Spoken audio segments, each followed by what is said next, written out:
Celah-celah dari patahan kayu seperti ini juga biasanya menampung air dari air hujan. Namun air tersebut harus kita saring, kita masak untuk baru bisa dikonsumsi. Harus dimurnikan terlebih dahulu. Nah, di belakang saya adalah salah satu tanaman yang bisa kita makan. Ini jambu hutan, sejenis jambu air.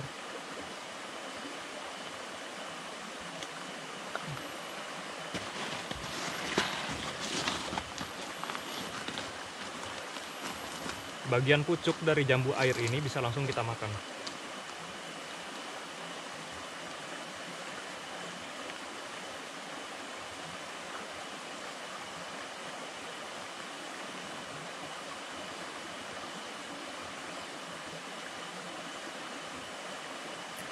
Rasanya sama seperti jambu muda.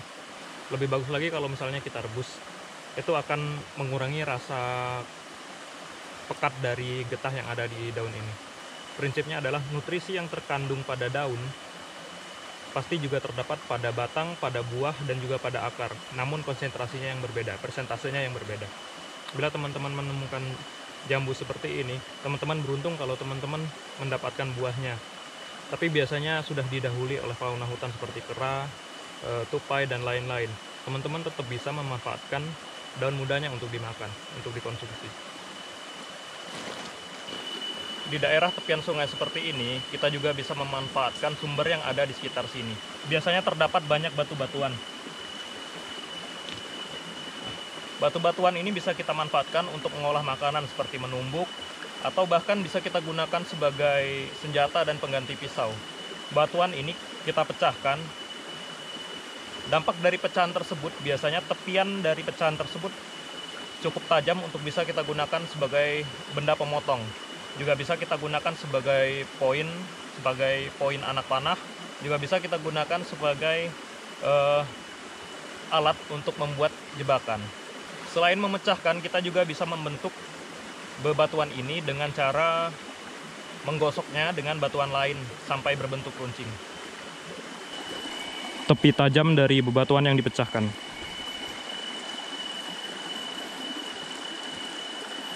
Di tepian sungai seperti ini kita juga bisa mendapatkan sumber protein dari hewan dalam filum Arthropoda, subfilum Crustacea seperti udang-udangan. Biasanya udang-udangan bersembunyi di bawah bebatuan. Bentuknya transparan, jadi perlu sedikit jeli. Dalam air yang mengalir seperti ini, udang-udangan tersebut bisa langsung kita makan. Atau kalau teman-teman tidak terbiasa, bisa dimasak terlebih dahulu tanpa menambahkan bumbu sekalipun, rasanya sudah enak. Selain itu, kita juga bisa mendapatkan sumber protein lain dari hewan dalam kelas reptilia, ordo Squamata, subordo Sauria, di famili Varanidae. Varanus salvator, biawak air biasanya aktif dari jam-jam 6 pagi sampai jam-jam 10. Biasanya biawak aktif untuk berjemur sekaligus mencari makan di tepian sungai. Tapi kita harus menyiapkan jebakan karena hewan ini gesit. Tapi kalau misalnya kita tidak sedang dalam kondisi survival, saya harap teman-teman tidak menangkap biawak dan hewan-hewan lain karena kita ini tamu di hutan. Mereka adalah penghuni asli hutan ini. Kita harus berkontribusi pada lingkungan. Kita tidak boleh melakukan pengrusakan pada daerah yang kita datangi. Seperti itulah harusnya seorang pecinta alam melakukan kegiatannya.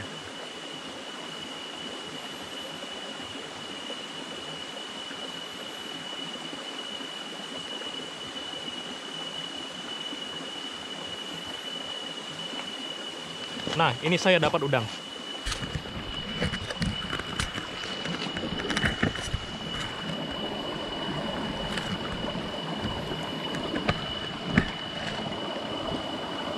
Ini saya dapat satu udangnya. Bisa dilihat. Ini bisa langsung kita makan.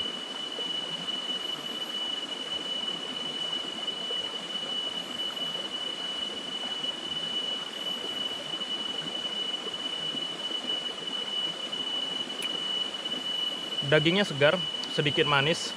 Walaupun udang itu kecil, tapi bila kita bisa mengumpulkan dalam jumlah yang cukup, udang tersebut juga bisa tetap memenuhi kebutuhan nutrisi dalam tubuh kita. karena kita tidak selalu bisa mendapatkan jumlah makanan yang besar seperti hewan buruan yang besar atau lain sebagainya. Kita sedang dalam kondisi survival, apapun yang bisa temukan dikumpulkan, manfaatkan.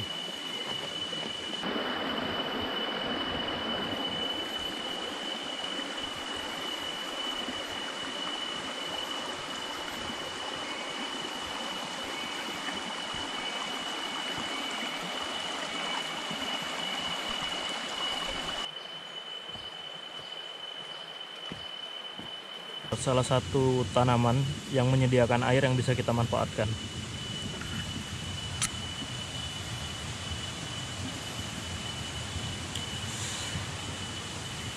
Kantong semar sendiri biasanya tumbuh di daerah-daerah yang tergenang air atau di tanah-tanah di sekitar sungai dan rawa.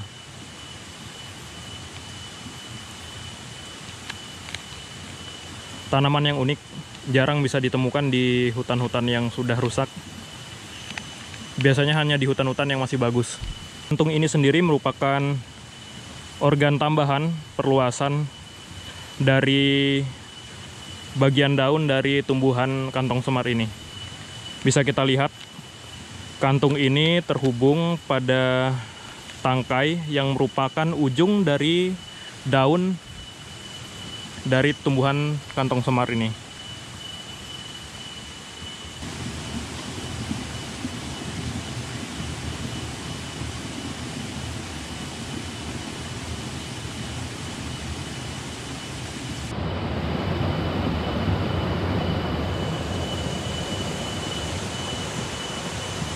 Ini saya nemu buah yang unik.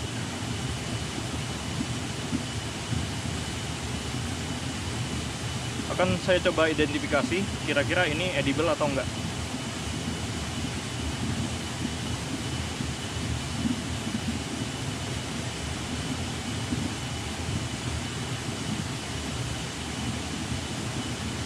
Baunya cukup harum.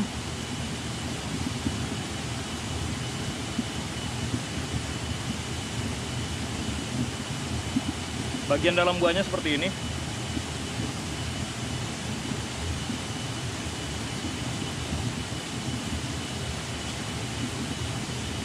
Akan saya coba dulu paparan ke kulit saya.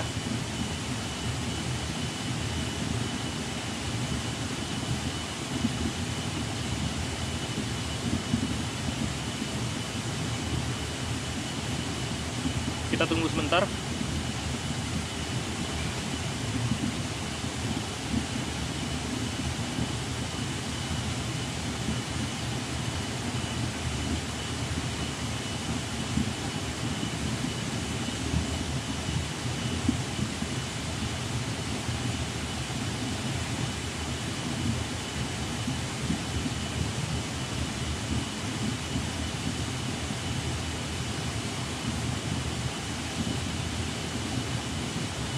Buah ini mengandung sedikit air, tidak bergetah.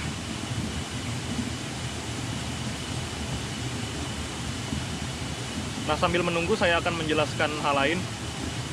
Seperti yang teman-teman bisa lihat, di sini ada lumut.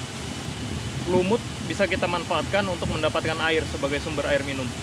Kita ambil lumut yang lembab di pagi hari. Nah, lalu lumut itu kita peras, bisa menggunakan pakaian kita atau menggunakan shawl dan kain lainnya. Nah, hasil perasan tersebut kita masak, lalu bisa kita konsumsi.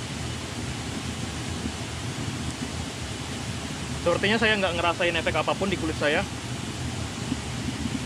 Sekarang akan saya coba menempelkan di bagian bibir saya.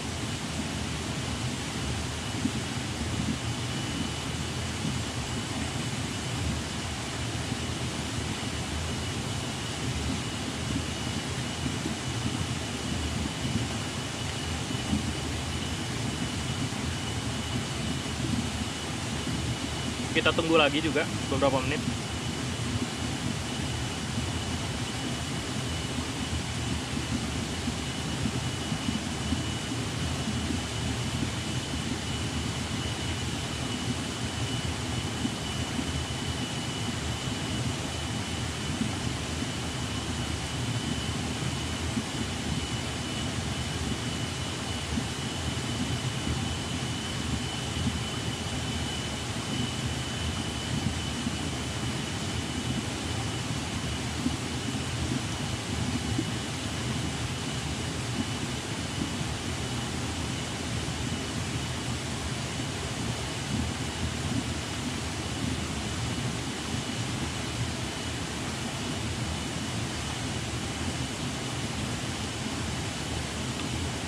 Dari yang saya lihat di sekitar tanaman itu ada bunga-bunga kering yang kemungkinan adalah bunga dari buah ini.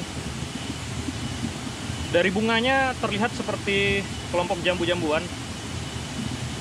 Saya tidak merasakan perubahan pada bibir saya setelah saya tempelkan getah dari tanaman ini.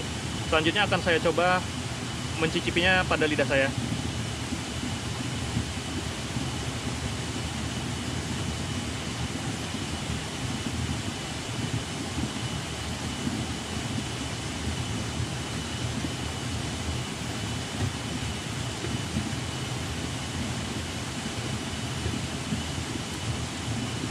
Rasanya seperti buah jambu, seperti jambu muda. Walaupun tadi kita belah tangan kita seperti tidak terkena getah, begitu saya cicip di lidah saya, rasa sepat dari getahnya itu benar-benar terasa. Dan ada sedikit rasa jambunya.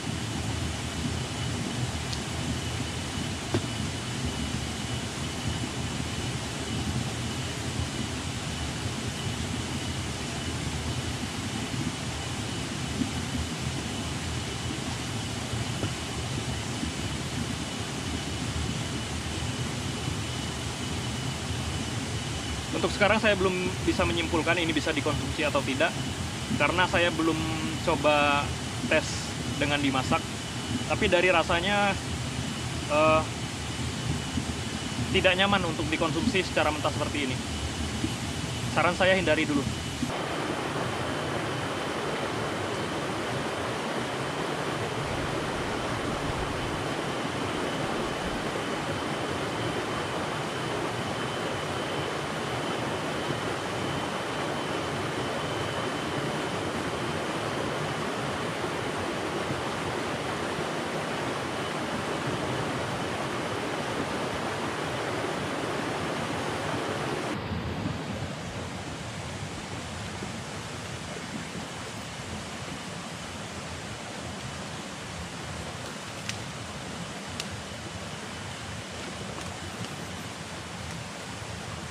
Jamur ini adalah makhluk yang unik. Saya nggak bisa nyebut ini tumbuhan ataupun hewan, karena para ahli juga mengatakan bahwa jamur tidak termasuk dalam keduanya di modern ini. Dia tidak termasuk dalam kingdom Plantae dan juga tidak termasuk dalam kingdom Animalia. Jamur itu organisme eukariotik seperti tumbuhan dan hewan. Dia memiliki membran pada nukleusnya, tidak seperti bakteri. Tapi jamur tidak memiliki klorofil, sehingga dia tidak bisa menghasilkan makanan dari karbon dioksida dan cahaya matahari. Karena itu dia tidak bisa disebut tumbuhan. Seperti yang kita lihat di sini, jamur ini menempel pada bagian pohon. Dia mendapatkan makanan dari organisme lain seperti hewan. Jadi jamur itu di antara kingdom Plantae dan juga kingdom Animalia.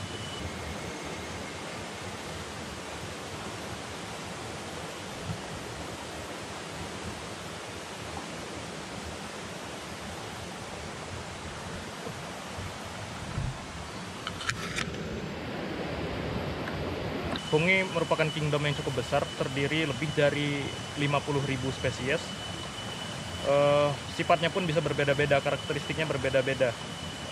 Juga reproduksinya berbeda-beda. Beberapa dapat berbentuk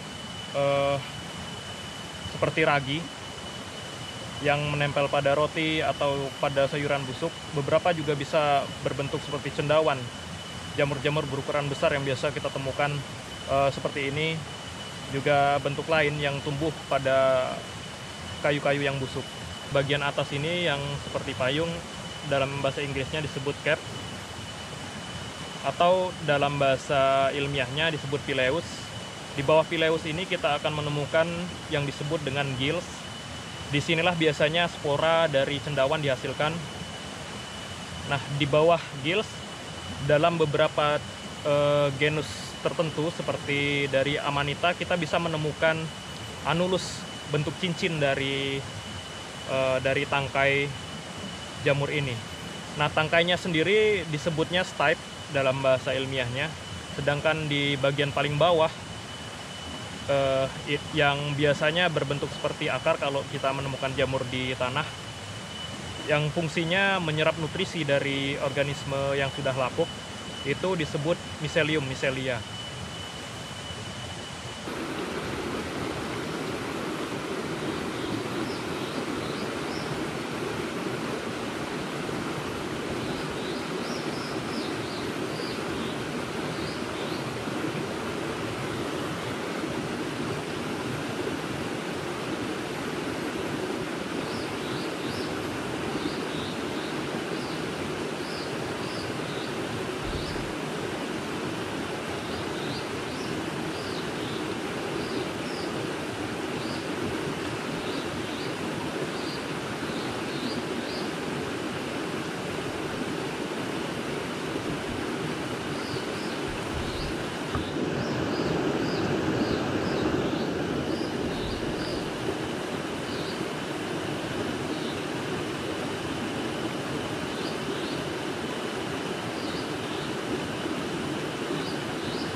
Saya gambarkan bagian-bagian dari jamur. Pada umumnya jamur yang berbentuk seperti cendawan itu bagiannya seperti ini, dimulai dari bagian paling atas, bagian topinya itu disebut pileus, dalam bahasa Inggrisnya cap. Di bawah pileus ini, di bagian bawahnya kita bisa menemukan gills. Bentuknya seperti sekat-sekat, garis-garis. Ada juga yang berbentuk seperti spong pada jamur jenis boletus. Di bagian gills inilah spora jamur itu dihasilkan. Lalu di bawah gills ini terdapat anulus pada sebagian genus jamur seperti Amanita, namun tidak terdapat pada boletus. Di bawah anulus pada tangkainya ini, tangkainya disebut stipe. Macam-macam strukturnya. Pada genus Amanita itu biasanya terdapat scale, sisik, sedangkan pada boletus tidak terdapat scale-nya, tidak terdapat sisik. Di bagian paling bawah itu ada miselium. Miselium inilah yang fungsinya untuk menyerap nutrisi dari organisme lain.